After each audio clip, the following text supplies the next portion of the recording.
안녕하세요. 라이언킨즈의 연은입니다. 오늘의 주제는 좌파의 페미니즘입니다. 요즘 원정건이라는 사람이 큰 이슈가 되고 있습니다. 시각장애인 어머니와 살며 어려운 환경을 극복하고 자그마치 문 대통령이 나온 경희대를 나오고 페미니즘을 지지했던 한 청년이 더불어민주당의 인재영입 프로젝트에 지명되었습니다. 이를 두고 이해찬 더불어민주당 대표가 말했죠. 바로 이런 청년이 더불어민주당의 미래입니다. 라고 말이죠. 민주당은 어떻게 이런 사람을 인재랍시고 영입하게 된 걸까요? 이 사람의 정치적 역량이나 능력보다는 시각장애인 어머니, 어려운 가정환경 등 국민 감성을 자극하는 총선 민심 잡기용으로 이 사람을 선택한 건 아닌지 의심스럽습니다. 그리고 또 한 가지 빠지지 않고 등장하는 것이 바로 페미니즘입니다. 원정건 씨는 페미니즘 목소리 반영은 21대 국회의 숙명이자 시대정신이라는 말을 했다고 합니다. 그럼 이 원정건이라는 사람에 대해 간략하게 알아보도록 하겠습니다. 4살 때 아버지가 간경화로 사망했고 어머니는 시각과 청각을 상실한 장애인으로 2살 터울의 여동생은 태어난 직후 심장질환 판정을 받고 다른 가정으로 입양되었다고 합니다. 어린 시절 어머니가 근무하던 공장 기숙사에서 모자가 함께 생활했다고 하는데요. 2005년 MBC 느낌표의 눈을 떠요 라는 코너에서 시청각 중복 장애인 어머니와 함께 출연해 감동적인 사연으로 당시 화제가 되었고, 어머니 박진숙 씨는 각막 기증으로 앞을 볼 수 있게 된 직후 우리도 더 좋은 일 하는 사람이 되자라는 말을 하여 화제가 되기도 했습니다.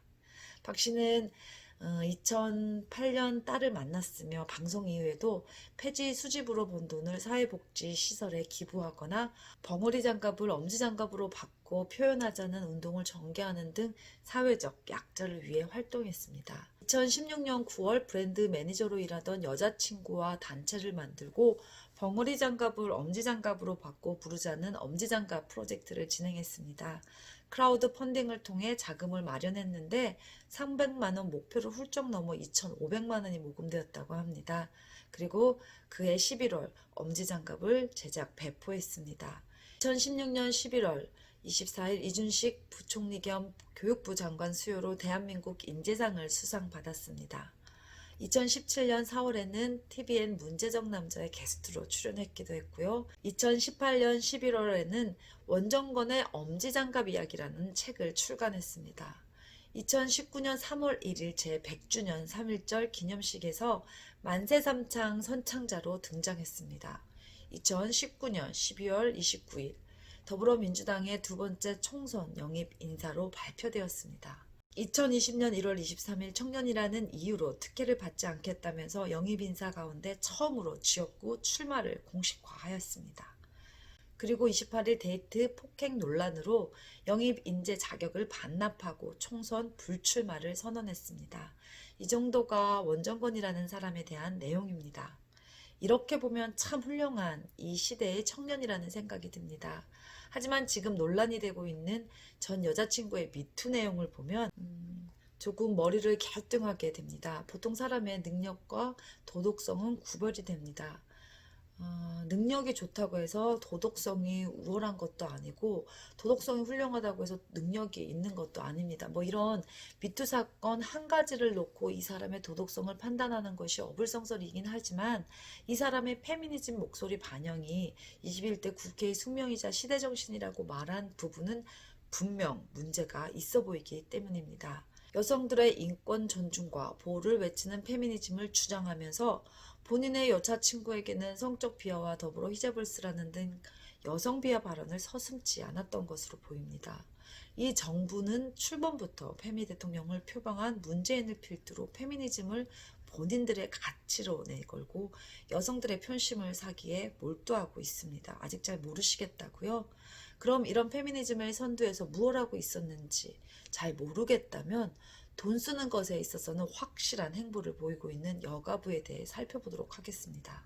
박근혜 정부 시절 2016년도 기준 여가부의 예산은 6,421억 원이었던 것이 문재인 정부 3년간 무려 거의 100%의 증액에 가까운 액수인 1조 1,191억 원이 되었습니다. 여성 여러분, 그리고 국민 여러분, 그래서 여러분의 삶이 조금 나아지셨습니까?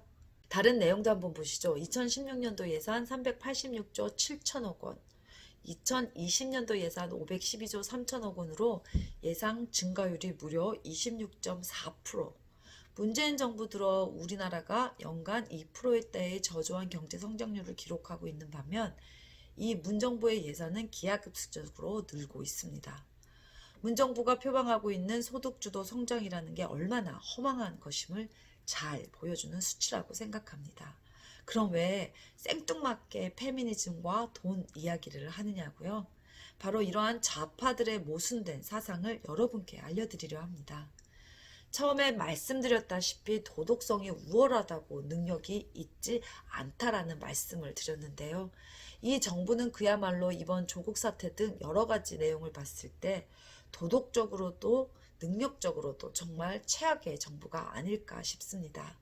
50조 일자리 예산을 들여 5천 명의 일자리를 만들질 않나 역대 정부 최대 예산을 증액하면서도 역대 정부 최악의 경제 성장률을 기록하고 있습니다.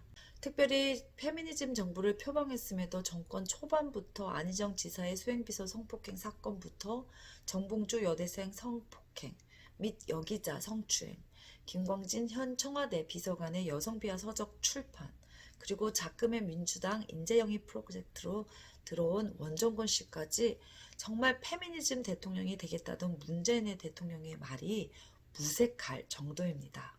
조국 사태로 좌파들의 도덕성이 바닥을 드러냈음에도 불구하고 아직도 조국 잘생겼다라는 편말을 들고 조국을 지지하는 여성들이 많이 있는 것을 봅니다. 혼외자 논란으로 사임했던 최동욱 검찰총장, 여성비하 책을 출간하고도 당당히 청와대 정무비서관 자리를 차지하고 있는 김광진 현 청와대 비서관, 수행비서와 이상한 관계를 맺고 있던 안희정 전 지사, 여대생 성추행 혐의로 재판을 받고 있으면서도 이번 21대 총선 출마를 하겠다는 정봉주 민주당 의원. 여성 여러분, 그냥 입으로만 페미니즘 만세를 외치면 박수를 쳐주시는 겁니까? 대한민국 최초의 여성 대통령인 박근혜 대통령을 두고 거울방이니 뭐니 하면서 여성으로 참기 힘든 성적 모욕을 당했을 때 여러분들은 무슨 생각을 하셨나요? 좌파 정치꾼들이 여성 여러분들이 과연 존중받아야 될 존재이고 여성분들의 인권을, 여러분들의 삶을 배려하고 있다고 생각하십니까? 표창원 민주당 의원이 국회에 전시했던 더러운 잠이라는 그림을 기억하실 겁니다. 이게 바로 이 좌파들의 여성에 대한 시각입니다. 이용 가치에 따라 성폭행을 해도 되고 무차별한 성적 수치심을 가해도 되는 존재라고 말이죠. 아니라고요? 그럼 여기 언급된 인물들 중 어느 한 명이라도 문재인의 입에서 정말 있을 수 없는 일이라며 비판했었던 적이 있었나요? 아니 좌파 어느 단체, 어느 매체에서 이런 문제를 지적하며 촛불 집회라도 하는 것을 본 적이 있으신가요? 그 말이 많던 맘카페는 왜 이런 일에 침묵하고 있는 것일까요? 왜 여가부 장관은 이런 일에 흥분하지도 아무 말도 하지 않는 걸까요? 지난 영상에서도 한번 언급한 적이 있었습니다. 북한에서는 성폭행이나 성추행이 범죄가 되는지도 모르는 여성들이 많다고 했습니다. 남녀평등을 주장하는 그들의 전 근대 봉건사회와 같은 남존여비 사상을 아직도 가지고 있다면 믿으시겠습니까? 결론입니다. 여성 여러분, 특별히 본인이 진보라고 생각하시는 여성 여러분. 옛말에 피오 봉우라는 말이 있습니다. 여우를 피하려다 호랑이를 만난다는 말입니다. 여러분이 겪고 있는 현실의 작은 어려움을 피하려다 좌파라는 엄청난 호랑이를 만나게 된 건 아닌지 심히 염려가 됩니다. 좌파들에게 여러분들은 여성으로서의 인권을 존중받아야 된다거나 사회적 약자로 배려를 받아야 된다는 등의 것과는 거리가 멉니다.